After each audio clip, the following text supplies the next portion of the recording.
केंद्र सरकारच्या गृह मंत्रालयाने सायबर फसवणुकीविरोधातील लढ्यात गती देणारी एक महत्त्वाची नवीन योजना सुरू केली आहे, E0FIR। ही योजना म्हणजे सायबर गुन्ह्याविरुद्धची लढाई आता आणखी स्मार्ट आणि जलद होणार आहे। यात जास्त रकमेच्या सायबर गुन्ह्याच्या तक्रारी आपोआप FIR मध्ये रूपांतरित होतील। केंद्रीय गृहमंत्री अमित शहा यांनी भारतीय सायबर गुन्हे समन्वय केंद्रात या पायलट प्रोजेक्टचा शुभारंभ केला। चला तर मग यामागचं नेमकं तंत्र, फायदे आणि काय बदल होणार आहे हे आजच्या व्हिडिओमध्ये समजून घेऊया। नमस्कार, मी आकांक्षा आणि तुम्ही पाहताय ट्रेंडी गप्पा। E0FIR म्हणजे नेमकं काय? E0FIR ही एक नवीन डिजिटल प्रणाली आहे जी national cyber crime reporting portal किंवा सायबर हेल्पलाईन क्रमांक 1930 वर आलेल्या तक्रारींना स्वतःहून 0FIR मध्ये रूपांतरित करते। सध्या ही सुविधा 10 लाखांहून अधिक रकमेच्या सायबर आर्थिक गुन्ह्यापुरती मर्यादित आहे आणि सध्या केवळ दिल्लीमध्ये प्रायोगिक स्वरूपात सुरू करण्यात आली आहे, पण लवकरच ती संपूर्ण देशभर लागू होणार आहे।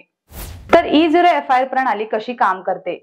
ही संकल्पना भारतीय सायबर गुन्हे समन्वय केंद्र, दिल्ली पोलिसांचं EFIR सिस्टम आणि राष्ट्रीय गुन्हे रेकॉर्ड ब्युरो यांच्या CCTNS नेटवर्क यांच्या संयुक्त प्रयत्नातून साकारली गेली आहे। या प्रणालीद्वारे एखादी सायबर तक्रार 1930 हेल्पलाईन किंवा NCRP पोर्टलवर आली की ती स्वयंचलित पद्धतीने दिल्लीतील क्राईम पोलीस ठाण्यात पाठवली जाते। त्यानंतर तक्रारीचा तपशील त्या व्यक्तीच्या संबंधित स्थानिक सायबर पोलीस ठाण्यात पाठवला जातो, जेणेकरून त्वरित कारवाई होऊ शकते। ही संपूर्ण प्रक्रिया डिजिटल असून तक्रारदाराला अनेक ठिकाणी फिरण्याची गरज राहत नाही आणि गुन्ह्याचा तपास जलद सुरू होतो। नवीन E0FIR प्रणालीचा उद्देश काय आहे? देशभरात सायबर गुन्ह्यांमध्ये मोठी वाढ झाली असून अनेकांची कोट्यवधी रुपयांची फसवणूक झाल्याची प्रकरणे समोर येत आहेत। या वाढत्या सायबर गुन्ह्यांना आळा घालण्यासाठी सरकारने एक नवीन पाऊल उचललेलं आहे। या प्रणालीमुळे आधी तक्रार नोंदवायला आणि FIR तयार होण्यापर्यंतच्या वेळेत बचत होणार आहे। आधी लोकांना खूप वेळ लागत होता आणि त्यामुळे गुन्हेगार सापडायला उशीर होत होता, पण आता हे सगळं ऑटोमॅटिक होणार आहे। तसेच जे लोक आर्थिक फसवणुकीतून नुकसान पावत होते त्यांच्यासाठी या प्रणालीने मदत होणार आहे। हरवलेले पैसे लवकर मिळण्यासाठी आता प्रक्रिया जलद होईल।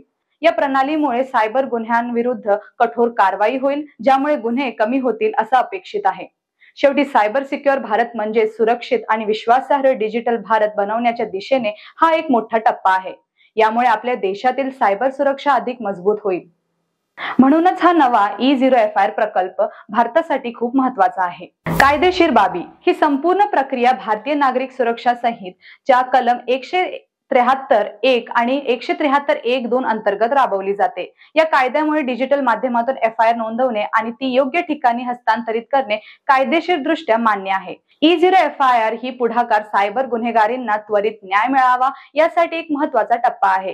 ही प्रणाली केवळ तक्रारी नोंदवण्याची प्रक्रिया सोपी करत असे नाही, तर आर्थिक फसवणुकीत हरवलेली रक्कम परत मिळवण्यासही मदत करेल। जर हा मॉडेल यशस्वी झाला तर देशाच्या सायबर गुन्हे नियंत्रणात मोठा हातभार लागेल असं म्हणता येईल। E0FIR ही एक आधुनिक आणि प्रभावी पद्धत आहे, ज्यामुळे सायबर गुन्ह्यांच्या तक्रारी पटकन नोंदवल्या जातात आणि त्यावर जलद कारवाई होऊ शकते। यामुळे नागरिकांना न्याय मिळवण्याची प्रक्रिया सुलभ होते आणि धोकाधडीतून हरवलेली रक्कम परत मिळवण्यास मदत होते। डिजिटल युगात अशा तंत्रज्ञानावर आधारित उपाय अत्यंत गरजेचे आहेत, जे आपल्या देशातील सायबर सुरक्षेला अधिक मजबूत बनवतील। तुम्हाला काय वाटतं?